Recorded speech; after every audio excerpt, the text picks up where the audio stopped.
Fala galera, História em Pauta 67 e dessa vez falando sobre a greve de 1917. Só lembrando, quem gostou clica no gostei, compartilha e se inscreva no nosso canal aqui no YouTube. Fica agora com o vídeo.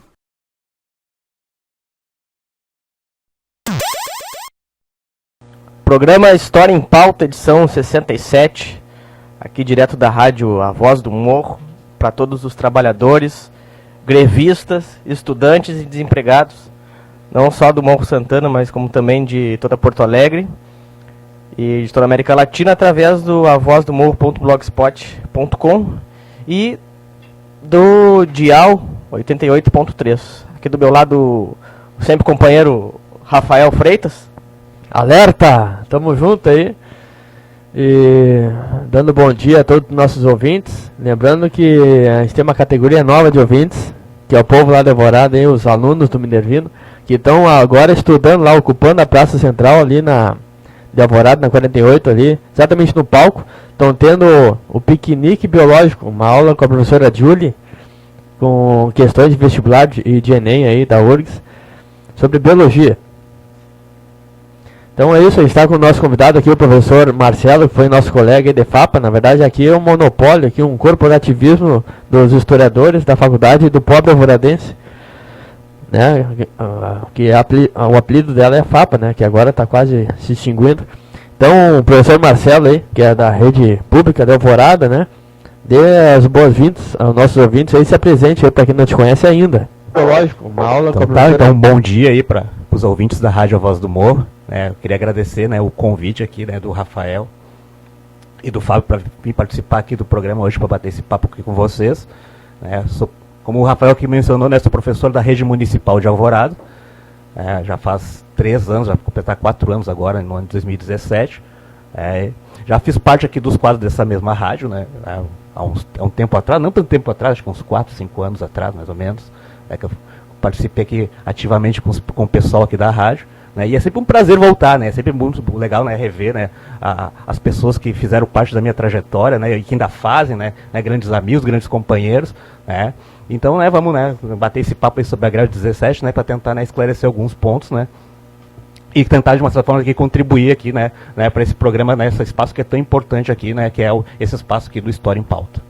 Então, já aproveitando para falar sobre o assunto, né, que é a greve geral de 1917, que está completando agora 100 anos, e as lutas atuais, já vamos fazer essa relação, Marcelo, entre 2017 e 1917. Agora, sexta-feira, a gente teve uma greve geral em todo o Brasil, né, mais de 40 milhões de trabalhadores, desempregados, estudantes participaram aí desse movimento. Eu tive lá, o Rodrigo também, com o pessoal da Resistência Popular, o Freitas, e acho que tu também lá em Alvorada, estavam participando, né? Contra todas essas medidas aí que o governo neoliberal do Temer tenta aplicar aos trabalhadores, principalmente. Eu quero que tu faça essa relação entre a greve de 2017 e a greve de 1917, né? Qual delas tu acha, na tua avaliação, foi a maior da história e por quê? Bom, vai começar então essa conversa aí, né? Esse movimento que aconteceu aí na sexta-feira, né? Eu tinha digamos assim, o objetivo de chegar em Alvorada no dia para participar também, né, da movimentação, né, no meu, né, local de trabalho. Só que daí a greve foi tão bem sucedida, né, que eu não consegui nem sair de Porto Alegre, né? E isso daí, né, a gente tem que realmente considerar uma vitória, né? O fato das pessoas realmente não conseguirem se locomover, né, é porque a coisa estava funcionando. Teve muito comentarista de rádio que dizia que o grevista era vagabundo. Exatamente, né? Todos digamos assim, né? Essa tentativa, né, de uma criminalização, de uma difamação da questão, né, do movimento social, da greve, da movimentação das pessoas, né? Então, né, de fato, né, esse movimento que aconteceu na sexta-feira, né, ele foi um movimento realmente muito bem sucedido. Bom, em termos comparativos, né, quando o conceito de greve, né, muitas vezes eu gosto de colocar isso daí, né, é que a greve muitas vezes tem aquela coisa a greve tem data para iniciar, né, mas muitas vezes não, né, a greve tem data para iniciar, só que ela não tem, digamos assim, uma data para terminar. Então eu prefiro assim categorizar o que aconteceu sexta-feira, né, mais como uma paralisação geral, né, do que como uma questão de uma greve geral, né. Acho que é importante pegar, né, e colocar essa diferença, né, porque, por exemplo, né, em 1917, né, o movimento não começou, digamos assim, né, como já uma declaração de uma greve geral, né, ao contrário de agora, né, já se declarou desde o início que era uma greve geral. Só que, né, era digamos assim, um movimento que, né, ele tinha, digamos assim, né, um prazo, né, um prazo de validade, né. Ele começou na sexta-feira e terminou na sexta-feira, né, que a gente espera que agora, né, a gente tenha mais repercussões desse movimento, né, a partir de agora. Digamos assim que agora eu acredito que seja, digamos assim, né, o início de um pontapé inicial, né, para uma reação maior, né, para ir sim para uma construção de uma movimentação realmente que, digamos assim, que se pode configurar mais como uma greve geral, né. Então o que a gente pode, digamos assim, né, de fazer de um resgate, né, de um comparativo, é que em 1917, né, estamos iniciando, né, a caminhada para a construção dos nossos direitos, né, que nós temos na atualidade, né, a construção, digamos assim, até de uma legislação trabalhista que protegesse esses trabalhadores do período que eram completamente, digamos assim, né, desprotegidos, né, com relação, né, a uma legislação. Então ali está, digamos assim, se começando, né, uma construção, né, digamos assim, né, de algo que vai depois se configurar na legislação trabalhista, e hoje nós estamos lutando, né, justamente pela manutenção desses direitos, né. Então acho que, né, que o comparativo é meio complicado, porque são épocas diferentes, né, apesar, digamos assim, né, de ter esse resgate. Hoje se fala muito no legado de 1917, acho que isso é importante, né? Mas só que eu acho que a relação que se pode fazer, né, é que hoje que estamos, né, realmente lutando pela manutenção de tudo que começou se construindo lá atrás, né, daquele início, né, do século XX aqui no Brasil, né, do período da República Velha, né, o período ali das repúblicas, das chamadas políticas das oligarquias. Então, agora aqui nós estamos vendo, né, uma situação, né, um pouco mais diferenciada, né, o novo tempo, agora século XXI, né, então está se falando muito nesse tal, né, desse resgate daquele espírito de 1917, né, e por ironia do destino, né, 100 anos depois, um século depois, estamos aqui lutando pela preservação dos nossos direitos que começaram a ser construídos naquele período histórico. Mas gostaria que tu aprofundasse um pouco mais para nós e para os nossos ouvintes, o que é uma greve e qual é a diferença de uma greve para uma greve geral? Bom, a greve, né, ela é um mecanismo, né, de luta, né, dos trabalhadores, né, tanto em tática quanto em estratégia, né, quando, né, a categoria de trabalhadores ela tem um objetivo em comum, né, pessoal, né, um objetivo em comum, né, no caso, né, que é a conquista de direitos, ou ampliação desses direitos, né, ou aqui no nosso caso agora, né, de uma manutenção dos nossos direitos. E quando essas categorias, né, digamos assim, elas se diversificam, né, e tem, digamos assim, né, um objetivo em comum, né, seja ela dentro do município, dentro do estado, dentro, digamos assim, né, de um nível federal, né, digamos assim, né, então nós temos aqui, né, os elementos que pode caracterizar uma chamada greve geral, né. A greve geral, né, ela beira muito, né, a questão de uma desobediência civil, né, para pensar, né, desse critério de análise, que é, né, o mecanismo que o trabalhador tem, digamos assim, né, de mostrar para a sociedade, mostrar para o Estado, mostrar, né, digamos assim, para o patrão, né, que o trabalhador ele não vai ficar parado, né, perante, digamos assim, né, uma diminuição dos seus direitos, e também, né, ficar parado, né, contra uma exploração, né, desse sistema capitalista que a gente conhece muito bem aí, né, que a gente vive isso, que, né, aqui todos, né, enquanto, né, trabalhadores, né, sabemos, né, o peso que a gente tem, né, nesse nosso sistema econômico, né, como ali o Fábio colocou, nesse chamado neoliberalismo, né, que nos achata todos os dias, né. Então, né, a greve geral, né, a greve, né, ela, digamos assim, ela é um mecanismo, né, de luta dos trabalhadores em resistência contra a opressão desse mesmo capital, né. Um cafezinho aqui seria bom, muito obrigado. A greve é uma ação direta? Posso dizer que, né, dentro da greve, né, tem dentro das suas táticas chamada, né, ação direta, né, que vem ali, né, da questão do anarquismo, né, pessoal, ali, né, do século XIX, né, essa questão da ação direta sempre é muito presente, né, dentro da categoria do anarquismo ali, né, até que dentro ali do meu trabalho, né, o que eu abordei realmente, né, foi a participação desses mesmos anarquistas, né, digamos assim, dentro da conjuntura do ano de 1917, não só do 1917, que, né, que a gente entrou aquele século XX, né, lembrando ali que na República Velha, né, ali é um período histórico, né, de uma efervescência popular e social muito grande, né? Apesar de ter aquela questão ali, né, da República, das oligarquias, né, daquela alternância no poder político, né, entre as oligarquias, por exemplo, paulistas e mineiras, por exemplo, digamos assim, daquela criminalização da organização dos trabalhadores, né, que, né, desses movimentos grevistas desse período ali, vamos ter, digamos assim, né, muita repressão, né, por parte do Estado quanto a isso, né, e é do período que não tem, digamos, né, como eu mencionei, né, nenhuma legislação, né, que protegesse esse trabalhador também, né. Então o trabalhador está começando, né, a criar os seus mecanismos de defesa, a sua forma, né, de conseguir reivindicar, de ampliar os seus direitos, né? Então acho que é nesse sentido aí que entra, né, essa questão assim, né, da greve enquanto tática, que eu tive aqui mencionado. Não sei se respondi a tua pergunta. Com certeza. Mas vamos aprofundar um pouco mais sobre a greve. Vamos. Eu queria que tu falasse, Marcelo, comentasse que forças estavam atuando na greve lá em 1917 e se há algum comparativo com a greve que a gente teve agora dia 28 dessas mesmas forças. Se elas não as mesmas no sentido assim das mesmas pessoas, mas as mesmas ideologias, as mesmas ideias que moviam essas forças, elas podem ser encontradas agora no dia 28, na sexta-feira última. Bom, ali então, né, início do século XX no Brasil, né, nós temos ali, enquanto ideologias que estavam chegando aqui, né, no nosso país, né, junto com a imigração italiana, a imigração alemã, né, começou a chegar, né, as ideias socialistas. Então chegaram ali, né, com muita força, né, principalmente as ideias anarquistas, né, o anarquismo chegou com muita força nessa transição do século XIX para o século XX, né, e o anarquismo, né, ele vai ter, digamos assim, uma grande influência política, né, sobre esse operariado, né, esse operariado que está recém ali começando sua construção, lembrando que a industrialização do Brasil nesse período, né, ela ainda é uma industrialização que ela é muito incipiente, né, porque ainda, né, aqueles grandes barões do café ainda dominam a questão econômica. Então ainda é, né, uma industrialização, né, que ela está engatinhando, né, mas já tem, digamos assim, né, o início da formação de um proletariado brasileiro, que a gente pode chamar, né, realmente, né, acho não, nós podemos realmente chamar, né, de um proletariado brasileiro, né, então, né, as forças políticas dentro desse sentido, né, elas até eram plurais, né, tinha, digamos assim, né, outras categorias, digamos assim, desse pensamento socialista que a gente chama assim, né, mas o que estava realmente chegando, né, com mais força era justamente o anarquismo nesse período.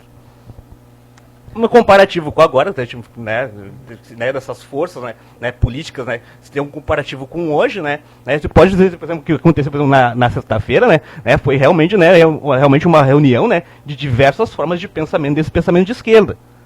Foi, né, aquele ato, por exemplo, do meio-dia aqui em Porto Alegre, né, reuniu diversas categorias, né, diversos sindicatos, várias formas de pensamento, de conceber isso, né, tanto que tu via bandeiras as bandeiras rubro-negras dos anarquistas, tu via bandeiras, né, dos partidos de esquerda institucional e por aí vai, né, então, né, tem, digamos assim, essa pluralidade, né, eu acho que hoje, digamos assim, né, esse movimento ele pode ser, né, mais plural politicamente do que foi no ano de 1917, de uma certa forma. Nesse período de 1917, houve uma parcela maior, uma contribuição maior dos anarquistas? Sim, com toda certeza, né? Porque o anarquismo, como ele chegou com muita força aqui, né? Então, que num período, né, que antecede a chamada Revolução Russa. Então, digamos assim, né, aquele pensamento marxista, né, que, digamos assim, que tanto influenciou ainda a Revolução Russa, ainda não tinha chegado com tanta força aqui no Brasil. Então, o anarquismo, né, ele, digamos assim, né, foi um grande protagonista político, né, desse período, né, que, digamos assim, que deu, digamos assim, um sentido de uma organização política, para o movimento, para todos aqueles movimentos grevistas que aconteceram ali de 1906 até 1917, culminando na grande greve de 1917, né, pessoal? Que é uma greve que ela começou em São Paulo, né, e que acabou, né, de uma certa forma, né, se irradiando, né, para outros setores, para outras capitais, né, principalmente Rio de Janeiro, Porto Alegre, que teve, digamos assim, né, uma greve muito bem estruturada, muito bem organizada, né, com uma grande participação, né, digamos assim, né, um protagonismo, digamos assim, né, feminino, né, nesses movimentos, pessoal, uma grande participação, né, acho que é algo que até nossa historiografia atual, né, nos deixa, digamos assim, né, ela deixa muito a desejar, né, infelizmente a nossa bibliografia sobre o tema, a historiografia, né, ela ainda é muito machista. Ela acaba ignorando os fatos, né, dessa participação, né, efetiva das mulheres nesses movimentos grevistas. Temos aqui, né, o fato aquele da Batalha da Várzea, por exemplo, né, com a Espertina Martins, né, pessoal, né, com seu buquê explosivo que ela jogou sobre a Brigada Militar, né, isso mostra, né, o quanto estava, digamos assim, a participação das mulheres nesses movimentos grevistas, né, e mulheres que, digamos, né, tinham, digamos assim, dentro da sua ideologia, a questão do anarquismo. Então, por isso que eu repito, né, o anarquismo era realmente, né, a grande, digamos assim, força política que acabou organizando esses trabalhadores no período de 1917, né, claro, dentro das suas vertentes, né, que tem, né, o pensamento libertário, ele é muito plural também, né, daí é até um dos pontos do meu trabalho ali, né, da questão do anarco-sindicalismo, sindicalismo revolucionário, né, que tem suas diferenças, né, tem, digamos assim, né, muitas características do qual eles se aproximam, mas também tem as diferenças, né, que de uma certa forma, né, tu consegue, né, pegar para analisar, para compreender, né, que forças políticas estavam envolvidas, né, dentro desse contexto histórico. E só um parênteses nessa tua fala, Marcelo, que a greve de 1917 ela também teve uma forte participação dos trabalhadores do Força e Luz. Perfeito. Na época. Que eram os trabalhadores ali dos bondes, né, dos ferrocarris que eles falavam, que eram aqueles bondes que eram puxados por burro, mas em trilhos de trem.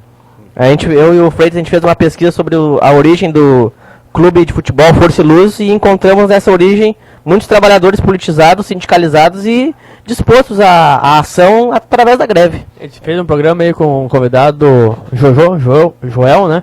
Falou sobre futebol operário. E ele disse que o Força e Luz foi um marco na história do futebol operário brasileiro. Mas faz a próxima pergunta aí, Fábio. Mas agora eu quero que tu nos fale um pouco mais sobre o teu trabalho, já que tu mencionou ele, né? A tua pesquisa chamada Os Anarquistas na Greve Geral. Julho de 1917, São Paulo. Bom, essa pesquisa aí, né, eu fiz ela em 2009, né, que era um dos requisitos, né, para aprovação, né, na Faculdade de Porto Alegrense, né, no curso de História, né, do qual aqui o Rafael, aqui, meu companheiro, né, vivenciou comigo isso daí. Quem foi o teu orientadora?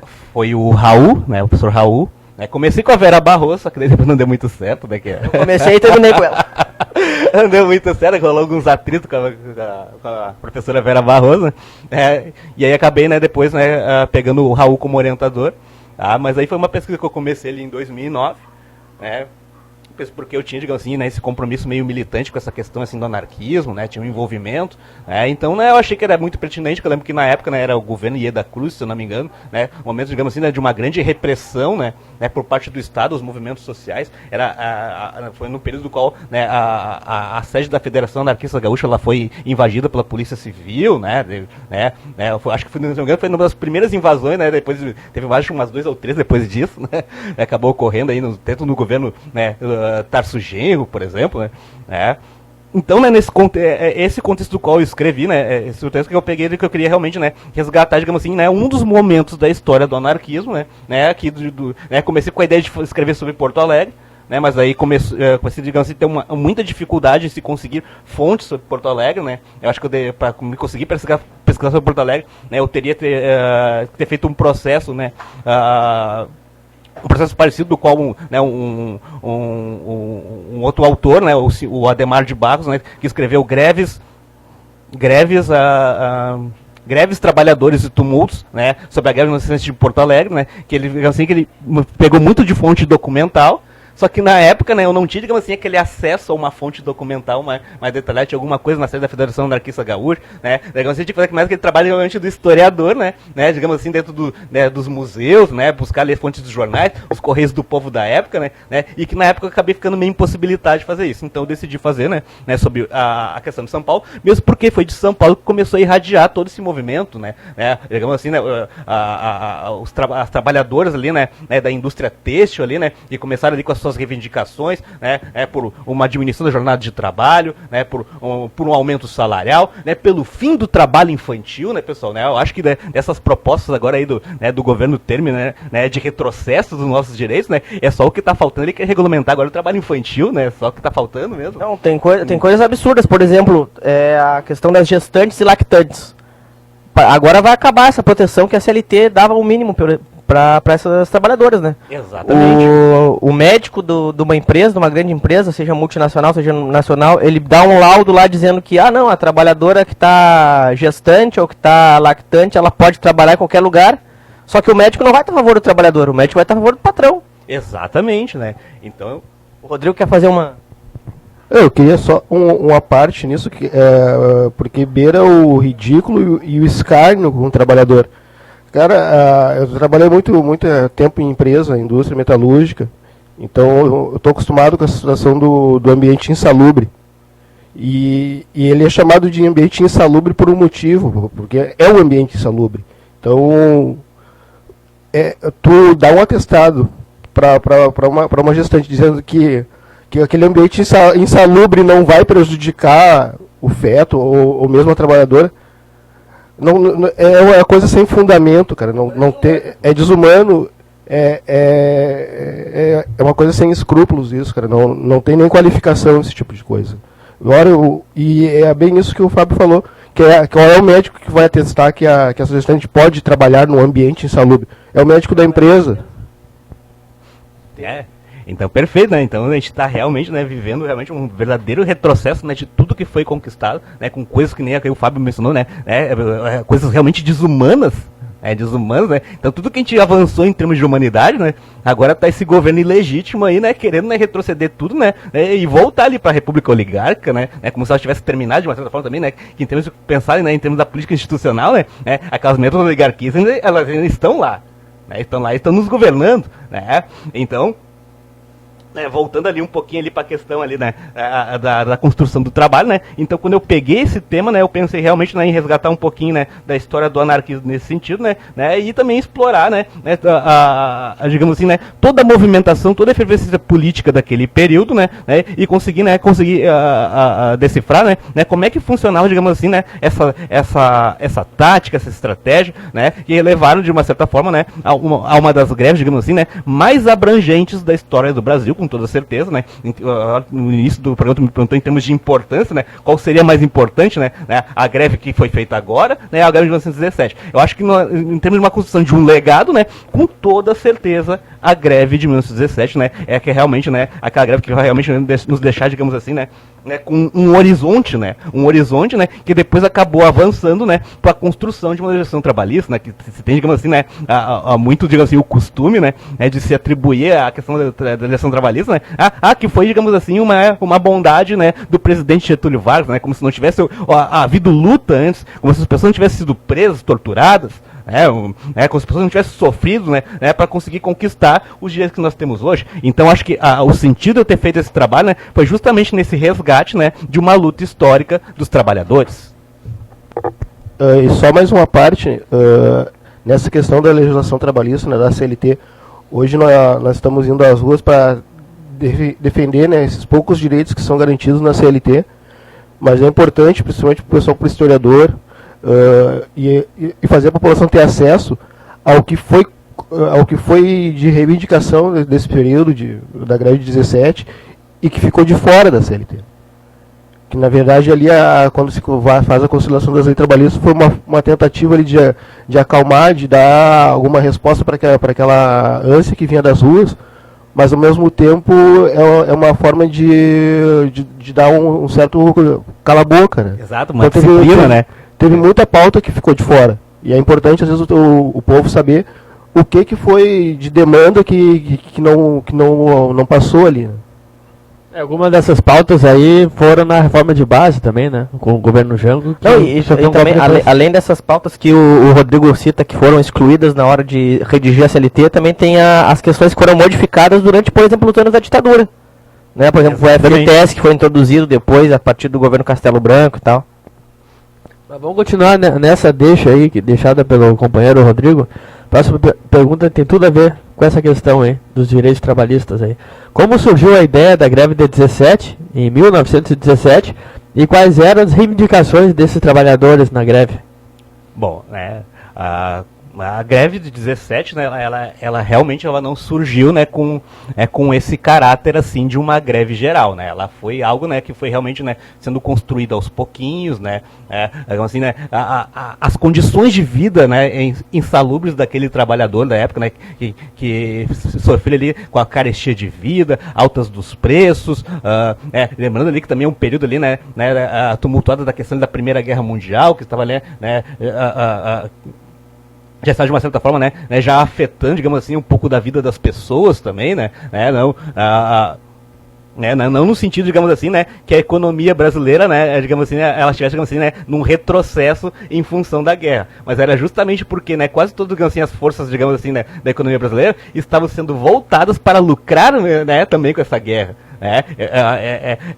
Há pouco tempo eu vi numa reportagem até, né, também falando sobre a guerra de 17, né, que o historiador ele colocou isso, e pior que é uma verdade mesmo, né, que mesmo que a economia brasileira, né, estivesse, digamos assim, né, ainda sob o lastro, né, da economia cafeeira, aquela industrialização, né, ela estava também ao mesmo tempo, né, tentando, né, se desenvolver de uma outra forma. Então aquele período de guerra, de uma certa forma, né, acabou beneficiando muito esses caras da indústria também. né? E só que ao mesmo tempo que eles tinham uma produção voltada para o mercado externo, né, acabavam, né, se esquecendo da sua própria população e que estava sofrendo, digamos assim, né, um peso muito grande, digamos assim, né, desse abandono do Estado, né, por parte da, né, por parte, digamos assim, né, por parte do Estado sendo de uma construção, né, de uma realidade, né, que possibilitasse às pessoas, né, poder, né, viver com dignidade, né. Então ali é um período muito duro, né, como a gente sabe, né, era um período que, assim, né, que não tem realmente nada que regulamente a relação, né, do capital com o trabalho, né, era só a vontade do patrão que interessava, e as pessoas estavam sofrendo com isso. Nesse sentido, estamos voltando, então, através do Temer, à República Velha. Estamos voltando, né, e pelo andar da carruagem, quando vem, a gente vai parar no Brasil Colônia, né, porque realmente a coisa tá muito feia nesse sentido, né, nós já estamos aqui, já chegando agora de volta na República Velha, né, mas, né, quando eles decidem, por exemplo, revogar a lei, a hora, né, então vamos voltar, né, então ali, né, realmente para os primórdios, né, da construção, né, da história do Brasil, né, mas aí, continuando, então, nessa linha, assim, do contexto ali que levou a greve, né? Então ali a greve, né, ela não começou com esse caráter de uma greve geral, foi começando, né, como eu mencionei, né, por exemplo, a greve de agora, por exemplo, né, ela já começou sendo chamada de greve geral. Né? Ali, né, em 1917, né, ela começou com a paralisação, digamos assim, né, das operárias do cortonifício Crespo, se eu não me engano, né, que começou pedindo, digamos assim, com reivindicações, né, um aumento salarial, né, o trabalho de 8 horas, né, o fim do trabalho infantil e por aí vai, dentro, digamos assim, outras reivindicações, né, que para nós hoje parece, digamos assim, né, ser algo, digamos assim, tão comum, né, para eles era algo que eles realmente não tinham. Então, digamos assim, né, essas coisas foram tomando corpo, né, começou com a greve, digamos assim, daquelas operárias, depois tivemos um assassinato de um sapateiro, né, um sapateiro anarquista lá que foi assassinado, o José, não consigo me lembrar agora o nome dele, o sobrenome dele, né, mas, digamos assim, foi algo, digamos assim, né, que foi, digamos assim, o estopim para o início, né, de uma greve geral que começou ali em São Paulo e começou depois, né, a se irradiar para outras capitais do Brasil, né, principalmente Rio de Janeiro e São Paulo. Esse sapateiro era espanhol, era estrangeiro, um sapateiro espanhol, né, que era identificado ali com as ideias anarquistas, né, e o assassinato desse trabalhar,dor, né, por parte da polícia, né, digamos assim, acabou, né, realmente dando aquele, assim, né, aquele dínamo, né, aquele estopim, né, para que realmente a coisa se alastrasse, né, por outras categorias de trabalhadores, né, e acabasse tomando a proporção que tomou, né, de uma greve geral de 30 dias, né, pessoal, por isso que eu falei, né, que o que aconteceu agora sexta-feira, né, ela tem mais uma característica mais de paralisação, né, do que de greve, de fato, né, por causa que, por exemplo, a greve de 17, né, ela durou 30 dias, não foram um. E uma greve, né, muito combativa, muito forte, né, onde realmente aqueles trabalhadores, né, não deram arrego. Os caras ficaram ali, né, realmente firmes, né, na tentativa de realmente, né, conseguir, digamos assim, né, ter alguma das suas reivindicações, né, realmente atendidas, né, pelas camadas patronais e pelo Estado, então a greve de 1917, né, ela tem essa característica, né, de uma greve muito duradoura, muito combativa, né, do qual realmente, né, os trabalhadores, né, eles conseguiram construir uma organização política, né, dentro dos sindicatos, dentro das ligas proletárias e por aí afora, né, então ali, né, a greve de 17, digamos assim, né, ela é de fato, né, uma consciência política daqueles trabalhadores que estavam envolvidos, né, digamos assim, né, dentro daquela dinâmica, né, entre o capital e o trabalho, né, e aquela industrialização, né, ainda incipiente da economia brasileira do período. E hoje a gente tem um fator que trabalha ora a favor, ora contra, que é a questão, por exemplo, das redes sociais e da mídia. Né? A mídia como um oligopólio midiático.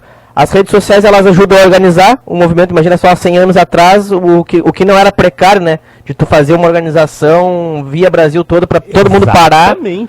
Mal tinha jornal, mal tinha telégrafo, sei lá, telefone, acho que nem existia no Brasil naquela época. Mas é bom hoje salientar também que essa dificuldade que os trabalhadores na época tinham na comunicação, ao Estado, os patrões também tinham.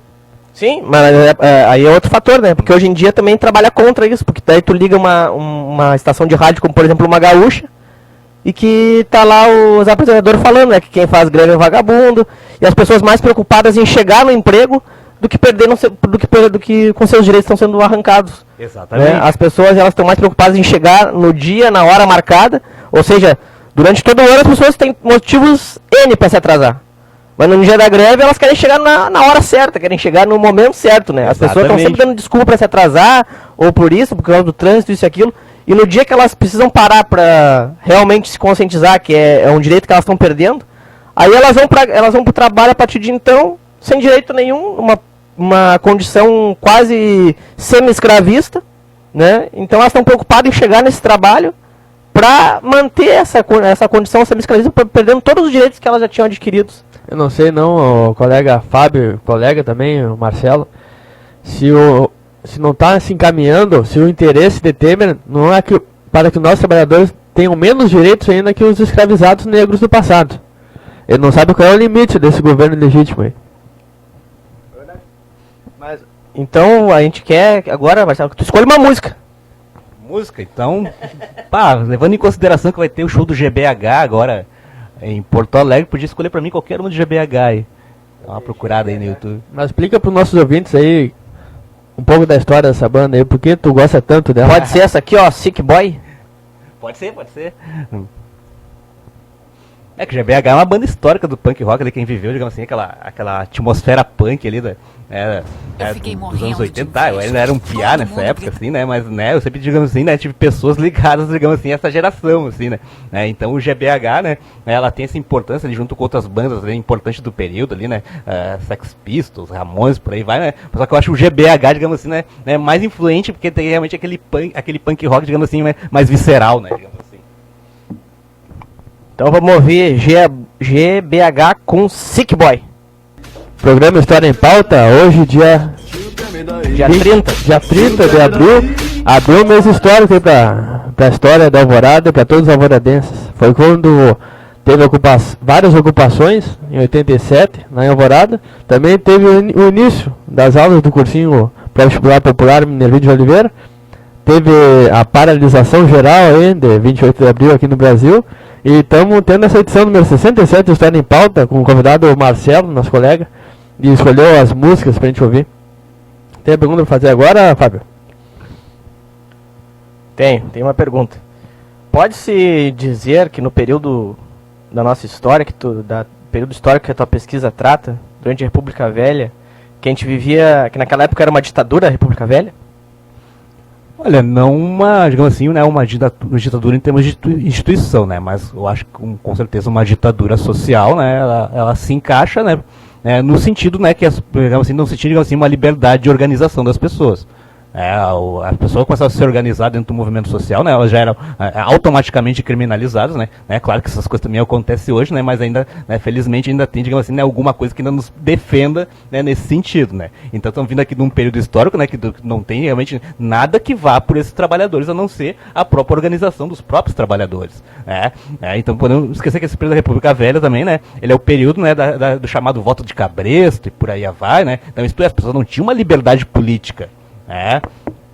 E fora também dessa questão da alternância do poder, né, da República Oligárquica, né, dentro de uma instituição, né, que realmente faz aquela alternância do poder, né, entre os políticos, né, de São Paulo, né, e Minas Gerais, né, digamos assim, né, que dá, digamos assim, essa característica, digamos assim, né, de uma sociedade, né, que era muito pouco democrática, né, apesar, né, de ter, digamos assim, né, uma tentativa, né, de se mascarar uma realidade. Mas a realidade é, né, que realmente, né, as pessoas, né, vivendo assim, dentro de uma sociedade, né, assim, com muito pouca, né, democracia, né, ela começa a ganhar, né, uns contornos também, né, de uma sociedade, né, de uma sociedade, né, ditatorial, né. Então por isso que eu falo, né, eu não digo assim, né, uma ditadura, né, em termos de instituição, né, porque se tinha, digo assim, uma camuflagem, né, de que a vida democrática do país estava funcionando. Só que na prática, né, essas coisas realmente não funcionavam, né? E aí tu tem realmente, né, uma sociedade do qual as pessoas, né, não desfrutavam, né, de muitos direitos dentro dessa mesma sociedade brasileira da República Velha. Só aprofundando um pouco esse debate aí, esse período da República Velha é muito rico, a gente já fez mais de um programa aí sobre o início da Era Vargas, também sobre o tenentismo, é um período muito rico mesmo da nossa história, e é curioso a gente lembrar de que a República Velha é dividida em duas partes. Primeiro, a República das Espadas, onde os presidentes eram todos militares, perfeito, muito semelhante aí ao período da ditadura militar. E depois, um café com leite, onde tem essa alternância. E quando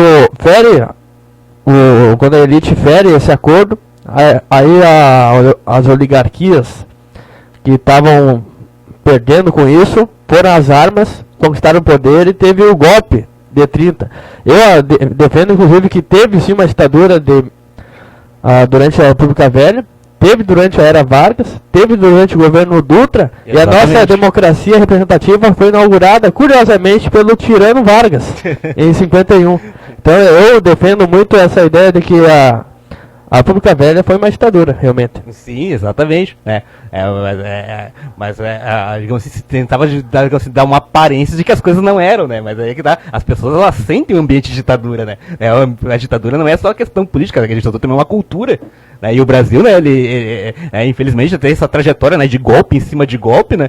E os nossos períodos democráticos, nossa história, eles são realmente muito curtos, né? Muito efêmeros, né? Muito passageiros. Tanto que agora, né, 2017, né, nós estamos lutando mais uma vez contra um golpe, né? É um golpe, né, que realmente, né, está trazendo assim consequências muito drásticas, né, para a questão dos nossos direitos sociais. Não, e talvez a gente possa caracterizar esse período da República Velha como uma ditadura social. Exatamente. Não uma ditadura política como, por exemplo, a ditadura que se deu através do golpe civil militar de 64, que daí sim foi uma ditadura política, né? Perseguiu politicamente, caçou direitos políticos. Na República Velha era uma ditadura social, as pessoas não tinham acesso aos bens que, sei lá, enfim, faziam com que proporcionasse um bem-estar social pra época, né, que também já era muito precário isso. Sim, exatamente. É interessante notar como dentro dessa minha ideia geral aí de inauguração da democracia representativa liberal com Vargas em 51, houve vários levantes armados para implementar o liberalismo no Brasil, né? A exemplo lá da Revolução Pernambucana de 1817, também o movimento tenentista e também o Estado, no golpe de 30 que vem com armas também. É interessante notar como a democracia liberal no Brasil veio de um modo muito sangrento. Exatamente, é sempre em cima do sangue da população, né? Isso é uma característica, né, desses modelos neoliberais que a gente tem aí, né?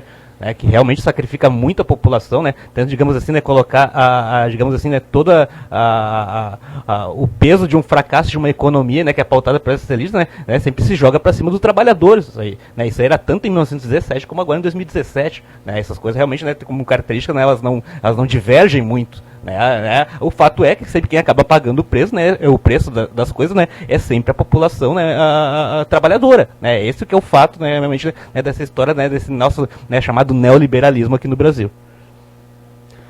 Bom, colega, professor Marcelo Nascimento, próxima pergunta é o seguinte: quais as diferenças entre o sindicalismo revolucionário e o anarcossindicalismo? Quais eram as vertentes dos anarquistas na greve geral de 1917 em São Paulo e no Rio Grande do Sul?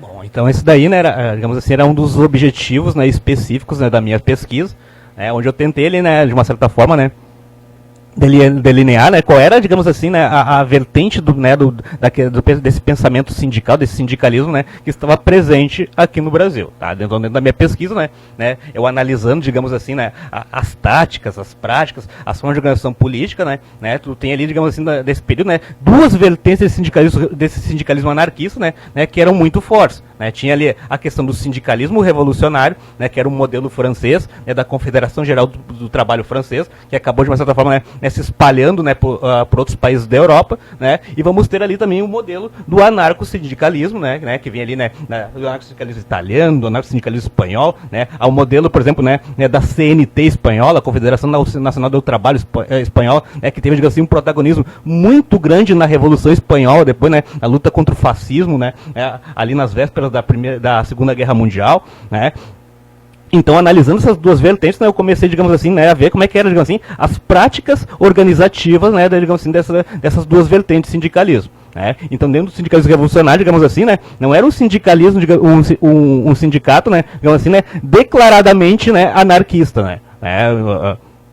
Dentro desse sindicalismo revolucionário, dessa organização dos trabalhadores, né, eu tinha ali, né, uma série de vertentes políticas, né, que estavam ali inseridos dentro daquele sindicato, inclusive os anarquistas, né. Então, né, dentro do sindicalismo revolucionário, né, não era um sindicato anarquista, né, mas sim os anarquistas estavam inseridos, digamos assim, né, dentro de um contexto, né, maior de organização desse sindicato. E já dentro digamos assim, do anarcossindicalismo, que a gente chama, né, assim, aí sim, o anarcossindicalismo, né, o sindicato, né, ele é realmente realmente declaradamente anarquista, né?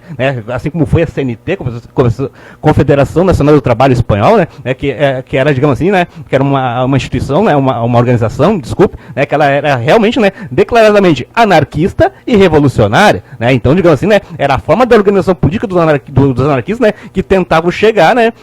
A construção, né? Do socialismo libertário. Né? Então, né, o que chegou, né, tô analisando, digamos assim, a forma como é organizado o sindicalismo aqui no Brasil, né, tu pode se concluir, né, que o que tinha presente aqui no Brasil era o chamado sindicalismo revolucionário, né, por causa que os anarquistas eles estavam inseridos dentro dos sindicatos, só que aquele sindicato, né, digamos assim, não tinha, digamos assim, né, uma diretriz política anarquista. Em si, né, os anarquistas estavam ali dentro, né, influenciavam sim politicamente, né, como era, digamos assim, né, como digamos assim, era a maior força política, né, daquele período, digamos assim, né, dentro dessa organização dos trabalhadores, né? Então era muito natural, né, que o anarquismo, digamos assim, tivesse tido assim algum protagonismo nesse sentido de uma orientação política dos trabalhadores. Então é essa a diferença, né? O anarcossindicalismo é um sindicato realmente anarquista, né, de fato, né, politicamente anarquista, né? E o sindicalismo revolucionário, né, tem ali, né, uma série, digamos assim, né, uma diversidade, digamos assim, de ideologias políticas de esquerda, né? Só que não é um sindicato, né, abertamente, digamos assim, nós somos realmente, né, um sindicato anarquista e revolucionário, né? Digamos assim, né, é uma outra forma de se conceber esse sindicalismo. A gente estava explicando aqui fora do ar pro Marcelo qual é a ideia do nosso programa. A gente, na prática, é um grupo de estudo e convida um estudioso de um assunto interessante para nós, para conversar e a gente debater sobre esse assunto. É bem melhor do que fazer palestras, né? Seria muito mais entediante. Mas nós também fazemos palestras. E uma dessas palestras foi com um representante da FAG. Não sei se tu lembra o nome dele. Acho que é o Bruno, se não me engano. O Bruno? Bruno Ribeiro? Não tenho certeza do nome dele. Mas ele é da FAG e ele fez uma palestra para nós sobre a Federação Anarquista Uruguaia. Perfeito, a FAO, muito, muito legal. Isso, e ele falou uma coisa que me faz pensar até hoje. Ele diz que o anarquismo pode ser considerado uma vertente do socialismo. Tu concorda com isso?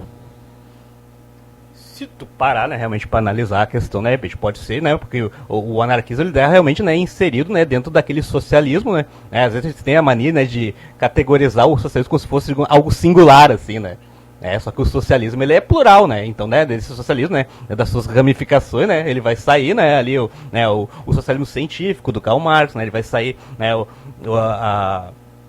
digamos assim, a cascoente mais, digamos assim, né, mais social-democrata, né, e inclusive também vai sair, digamos assim, o anarquismo desse mesmo socialismo, né? Então, né, o anarquismo sim é de fato, né, uma vertente do socialismo. Né, o pensamento socialista ele tem, digamos assim, né, uma estrutura básica, digamos assim, só que esse pensamento ele é plural, ele não é singular. Né, eu fico muito bravo, às vezes quando tu vê esses comentaristas de RBS da vida aí, né, que os caras, eles tentam, digamos assim, né, a falar como se o socialismo fosse uma coisa só. Como se não tivesse uma pluralidade, como se não tivesse, digamos assim, né, como se o que aconteceu, por exemplo, na União Soviética, que aquilo somente fosse socialismo. Então por isso que, né, que eu concordo até com a fala desse companheiro aí, né, que realmente, de fato, né, o anarquismo ele é uma vertente do socialismo, né, porque o socialismo ele tem, digamos assim, né, uma raiz comum, né, que acabou, né, saindo, digamos assim, né, uma série de pensamentos dessa mesma ideologia socialista, né, então, né, realmente eu concordo, né, digamos assim, nesse sentido da pluralidade desse pensamento. Tu poderia citar alguns nomes de participantes da greve de 1917 e onde é que eles trabalhavam? Cara, nomes eu sei que meio que a minha linha de historiador, assim, que com datas, fatos, assim, o cara às vezes fica meio deixar a desejar. Tu, assim, tu já citou alguns nomes, por exemplo, da mulher que levou um buquê explosivo? Cristina Martins, né, essas, digamos assim, essas figuras mais preponderantes do período, assim, ainda o cara ainda vai, ainda vou conseguir me lembrar, assim, exatamente, né, mas, tipo, por exemplo, lembrar agora assim, de vários nomezinhos assim, agora fica meio realmente complicado. Mas o Abílio Nequete? O pessoal que fez que depois se organizou para fazer o Partido Comunista do Brasil, né? Sim, exatamente. Exatamente, né? O Abílio de Nequete, que se eu não me engano, ele era presidente do Sindicato dos Barbeiros. Exatamente. Aqui no Rio Grande do Sul. Então aí nesse sentido vocês podem contribuir até mais que eu, nesse sentido de lembrar, né, assim, né, das personalidades, né, dos personagens, né, que realmente nesse sentido assim, eu vou ficar um pouco a desejar. Assim, Mas tu lembra mais ou menos assim, as ocupações? Que tu poderia dizer de cabeça, por exemplo, tu já citou aqui pessoal da indústria têxtil. Sim, exatamente. Quer dizer mais, digamos assim, das categorias de trabalhadores envolvidas? Isso. Sim, tem ali, digamos assim, né, a organização, digamos assim, né, de profissionais que hoje até nem existe mais, né? Por exemplo, tem ali, né, os calceteiros, por exemplo, que faziam aquele tipo, digamos assim, de piso que tem, por exemplo, na Rua da Praia, ali em Porto Alegre, né? Ali era uma categoria de trabalhadores, né, que estavam, né, diretamente envolvidos também com essa questão aqui da greve, né, e também tiveram, né, a sua contribuição, né, a greve 17 ela é curiosa porque tu vê, digamos assim, né, uma categorias que estavam, digamos assim, né, envolvidos no movimento, né, que hoje, né, a gente não consegue, digamos assim, né, digamos assim, analisar e explorar, né, como por exemplo, né, tinha ali, por exemplo, greve dos padeiros, greve dos sapateiros, né, tanto que, né, o rapaz, aquele anarquista que foi assassinado, né, o cara era um sapateiro espanhol. E são assim, categorias de trabalhadores, né, que hoje a gente não consegue realmente visualizar, né, que foram realmente categorias que um dia, né, já fizeram uma greve das proporções, né, da greve 17, né, então, digamos assim, tem uma infinidade de categorias de trabalhadores ali, né, que hoje, né, que ainda existem, mas não conseguem, digamos assim, né, ter uma representação, né, mais política mais forte, né, mas que tem, digamos assim, né, um contexto social e histórico muito importante para a construção dessa greve, né, então, né, temos, digamos assim, né, que nem a questão dos calceteiros, né, de profissionais que hoje até nem existem mais, né, e, por exemplo, né, eu acho que muito do êxito, por exemplo, dessa paralisação geral que teve assim, né, foi a questão, por exemplo, ali, né, do transporte público, né, a partir do momento que tu conseguiu, digamos assim, de uma certa forma, né, parar o transporte público do país, né, a greve começou, né, a realmente tomar um contorno bem interessante, né, e também em 1917, né, essa questão do transporte público ela foi muito importante, né, diversas categorias envolvidas ali, né, na questão do transporte público aderiram à greve, né, o próprio sindicato do Força e Luz, exatamente, eu já ia comentar esse livro que tinha mencionado ali do Força e Luz, né? Então, categoria de trabalhadores, né, pessoal, né, que realmente, né, conseguiram ter uma contribuição muito decisiva, né, na construção, né, política dessa greve. Não, e deixar uma saudação especial a esses trabalhadores do transporte público, porque eu acho que é a primeira vez do ano que eles não fazem uma greve patronal. Exatamente. Porque geralmente eles saem fazendo essas operações tartaruga, essas coisas, e muitos deles fazem por ser greve patronal. E alguns trabalhadores do transporte, seja motoristas e cobradores, também já me alertaram sobre isso. Perfeito. Bom, Marcelo, fala um pouco para nós sobre a participação feminina na greve de 1917. Bom, como eu tinha mencionado no início da minha fala, né, é realmente é muito chocante, né, tu avaliar, né, que a nossa historiografia, a nossa bibliografia sobre sobre esse fato histórico, né, ela é muito machista, né, ela realmente, né, a grande parte das fontes históricas do período, né, não menciona, né, muito da participação das mulheres, né, e que é algo que realmente foi muito presente nesse período, né, como eu mencionei, por exemplo, o início do movimento grevista em 1917, né, ele começou justamente com a paralisação das mulheres, né, do Cotonifício Crespo, né, que era, né, uma indústria ali ligada à indústria têxtil ali, né, e foi exatamente a partir daí, né, que começou, né, a se construir, né, a greve de 1917, que em Porto Alegre a gente teve ali, né, a Esperantina Martins, né, uma militante combativa, empoderada, né, que estava, digamos assim, né, e nesse período, se não me engano, ela tinha 15 anos de idade, né, e já, digamos assim, né, com um protagonismo muito grande desse movimento, né, então até eu lembro que na época da minha pesquisa, assim, eu tentei, digamos assim, né, achar mais informações, né, sobre isso, só que na época eu realmente não tinha conseguido achar, né, mesmo nenhuma fonte histórica, né, que fosse relevante, né, que a gente sabe que dentro desse mundo acadêmico, né, às vezes quando não traz, digamos assim, né, uma fonte histórica que, digamos assim, que tenha, digamos assim, dentro de um livro que esteja dentro da faculdade, muitas vezes aquele teu orientador ele não aceita a tua fonte. Porque traz às vezes um panfleto, né, de alguma organização social, né, alguma coisa, né, o cara já te olha, né, meio assim, né, então tem essa coisa, digamos assim, né, desse machismo institucional na faculdade, que muitas na faculdade e na sociedade, né, que acaba de uma certa forma, né, prejudicando, né, as pesquisas sobre o tema. Mas ainda bem, né, que hoje, né, essa questão, né, ela está sendo mais debatida, né, mesmo as pessoas mais conservadoras da sociedade, né, elas, de uma certa forma, né, elas podem ficar brabas, que estão se debatendo agora, né, a questão do feminismo, né, do empoderamento feminino, né, só que, né, queira ou não, né, vão ter que começar a debater sobre isso, que são questões, né, que estão latentes na sociedade, né, e eu espero que realmente, né, a pesquisa histórica, né, com relação a essa participação das mulheres na guerra de 1917, né, ela seja, né, cada vez mais ampliada, para que a gente consiga, digamos assim, né, dar outros enfoques, né, na pesquisa sobre o tema. Tem um texto aqui no nosso blog, de minha autoria, chamado O Tenentismo e a República Sempre Oligárquica, de 1889 até depois de 1930. É um texto com áreas de polêmica. Eu vou ler um trecho aqui, colegas, e peço um comentário crítico de vocês. Tá? Tem um parágrafo aqui sobre a greve de 17.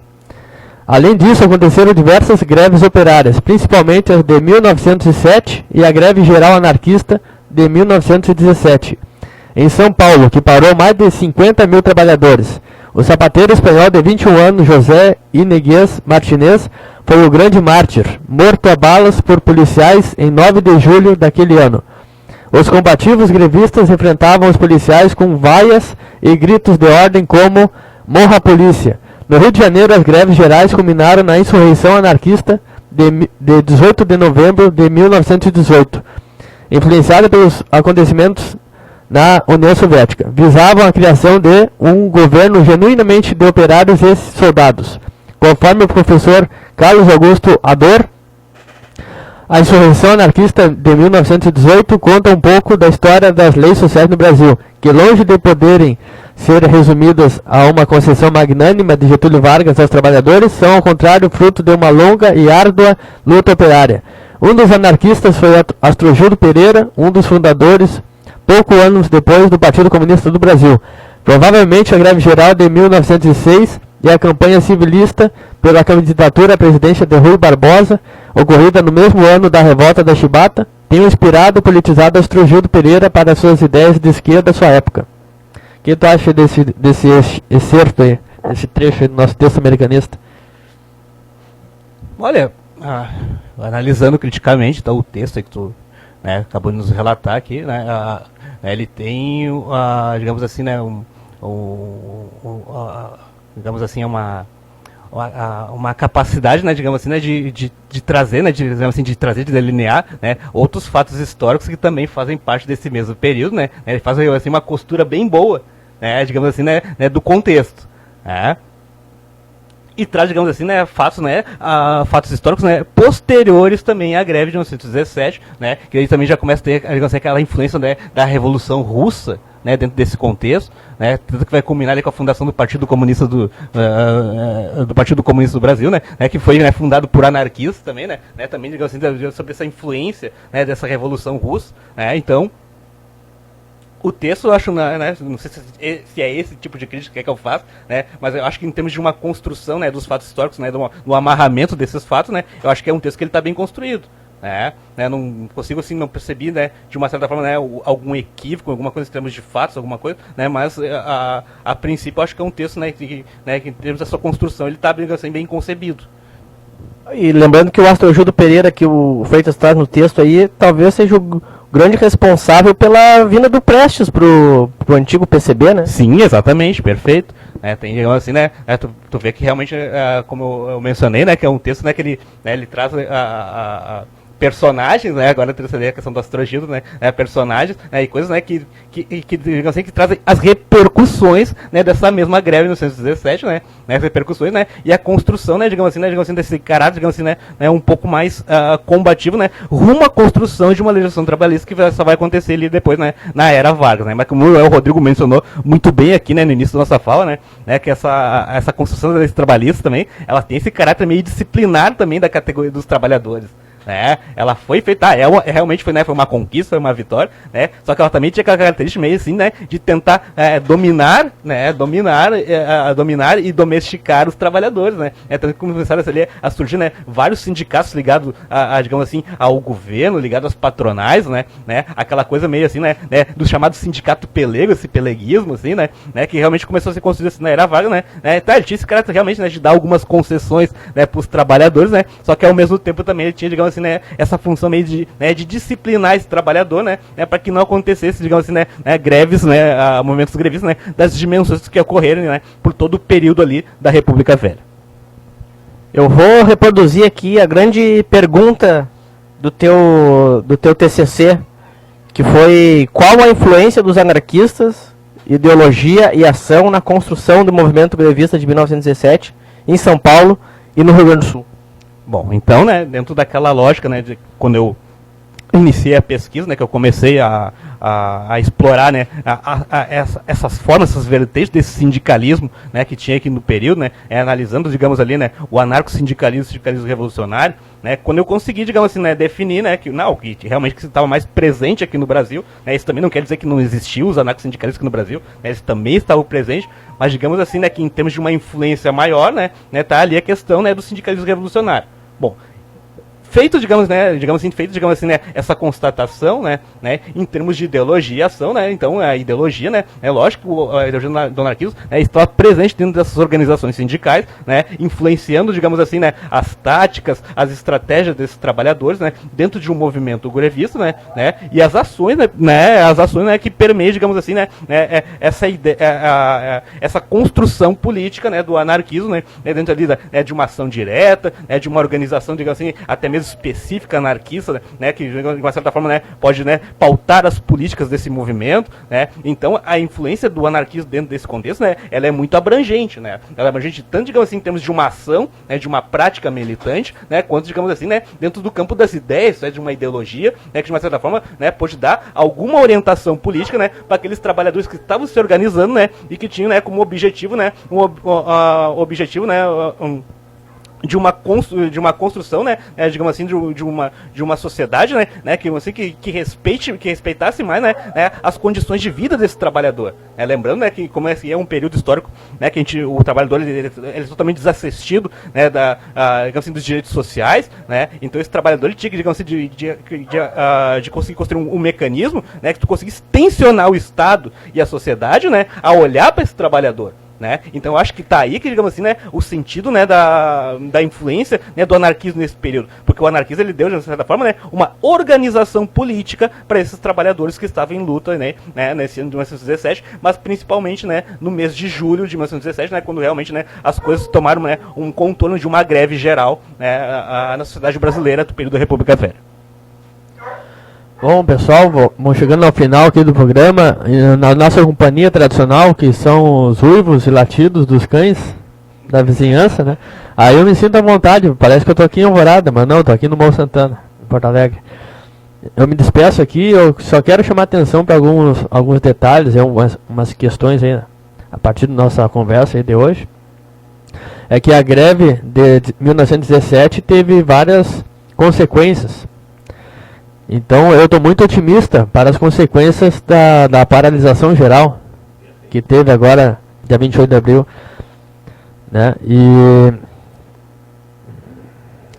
basicamente é isso. Eu ia falar uma coisa, me esqueci agora. Tu lembra, Fábio? Enquanto se tenta se lembrar, eu queria saber se o Rodrigo tem algum comentário final para deixar aí para os nossos ouvintes. Lembrei o que ia falar, eu já me despeço. Nós somos um grupo de estudo, né? Nós somos militantes, mas nós também trabalhamos com a ciência. É interessante chamar atenção para que é importante chamar de greve geral o evento, foi importante, foi decisivo chamar de greve geral 28 de abril, porém, para agitação política. Mas cientificamente foi uma paralisação geral, é importante deixar bem claro isso, de que o saber político, o saber científico se relacionam, mas são diferentes. E com essa eu me despeço, um abraço no coração dos trabalhadores e estudantes, principalmente os alunos do Minervino na Alvorada. Bueno, uma declaração final aí, do programa, aproveitando já que a gente está falando tanto, né, dessa questão da greve e da paralisação, acho que é importante explanar isso aqui na rádio, que é um espaço de uma iniciativa de democratização, né, da comunicação, de fazer um acesso diferenciado. De que o dia 28, cara, foi um dia de luta, foi um dia que teve grande adesão popular, e não tem como a mídia oligopolista esconder mais isso. Então, como eles não têm mais como esconder o que aconteceu, eles tentam deturpar. Então, eu estou tentando dizer aí que foi coisa de vagabundo, como já foi citado aqui antes. Aquele editorial golpista, né, que nós temos aqui no Sul, todos nós sabemos quem é, dispensa uma capa inteira, uma página inteira, para falar apenas de um evento específico que aconteceu na noite, onde houve uma forte repressão da polícia e acabou dando quebradeira e um momento de esvaziamento da luta.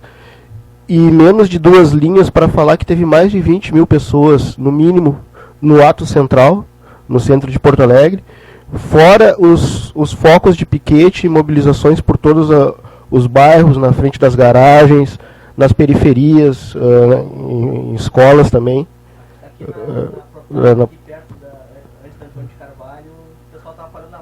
Sim, eu inclusive estava ali, eu participei junto com o pessoal do Movimento Jardim Carvalho, o pessoal do...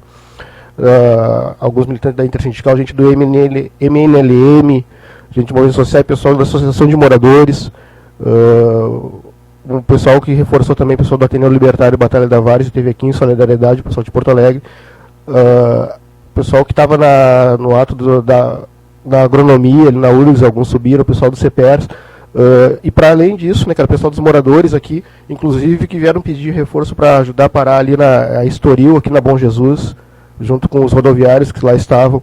E assim, as pessoas que passavam, muitos buzinavam, a gente tinha distribuição de panfleto, conversa, e tá muita gente indignada. Muitos estavam indo trabalhar porque hoje nós não vivemos mais uma ditadura militar e não tem mais aquela ditadura social ali do período da República Velha. Nós estamos numa ditadura do capital. As pessoas não têm essa opção, né, de eu vou fazer o que quiser, e muitos não têm força de sozinho enfrentar o patrão. Muitos sindicatos, a gente sabe que às vezes estão também muito enfraquecidos. Então as pessoas não têm outra opção, senão tem que como o Rafael Freitas citou antes, tem que sobreviver. Então se obrigam a ir trabalhar, e não é que elas discordem da greve, não é que elas não deem importância para a perda de direitos, mas alguns simplesmente estão tão enfraquecidos que não têm sequer condições de lutar. E é importante aqueles que estão com um pouco mais de afinco, que conseguem ter uma certa energia, que faça a luta por esses, enquanto eles não tiverem condições de estarem lado a lado, estarem juntos. E é importante que se diga, a paralisação foi de extrema importância, teve uma grande adesão popular, e a mídia não vai poder mais esconder isso. Obrigado. Só complementando a tua fala, Rodrigo, teve muito trabalhador que o patrão pagou Uber para ir, para voltar, para não ter desculpa de não ter transporte público que não levasse pro trabalho, né? Então eu queria deixar aqui um agradecimento especial para o professor Marcelo, por ter participado aqui do nosso História em Pauta, nos esclarecendo um pouco mais sobre esse momento tão decisivo da história do Brasil, né, que é a greve de 1917, e que tem sua influência também em 2017 com a paralisação geral que a gente teve aí na sexta-feira, o último dia de 28 de abril. Perfeito, eu queria agradecer o convite de vocês, né, para retornar aqui à rádio, né, é sempre um prazer, né, realmente estar aqui nesse espaço, né, do qual, né, também faz parte da minha história pessoal, né, quanto ser humano, quanto militante, né, quanto professor, né, realmente, né, a Rádio Comunitária Voz do Morro, né, realmente ela tem realmente um espaço bem grande dentro do meu coração, né, e dentro da minha formação política e humana, né, então realmente eu quero agradecer aqui ao Rafael, ao Fábio, ao Rodrigo pelo convite, né, e sempre, né, deixando aqui a disponibilidade, né, quando a gente quiser debater outros temas, né, que eu estou sempre, né, aberto a convites, né, e qualquer coisa que eu puder contribuir com a rádio, né, podem contar comigo. Então, só deixando um alerta aí que o texto do TCC do companheiro aí, Marcelo, vai estar disponível no nosso blog. Era isso que eu ia dizer, eu ia te convidar a publicar o nosso já foi enviado, já tá lá. A gente fez o roteiro baseado na leitura do TCC. Muito bem feito, por sinal. Muito obrigado, tá? Então, um agradecimento especial aqui, então, né, meus companheiros de mesa aqui. Então, sempre que a gente precisar debater outros temas lá, estou sempre aberto a convites, né? Muito obrigado mesmo, né, por ter me proporcionado essa oportunidade de estar aqui com vocês hoje. Então, domingo que vem estamos de volta com mais história e educação polêmica.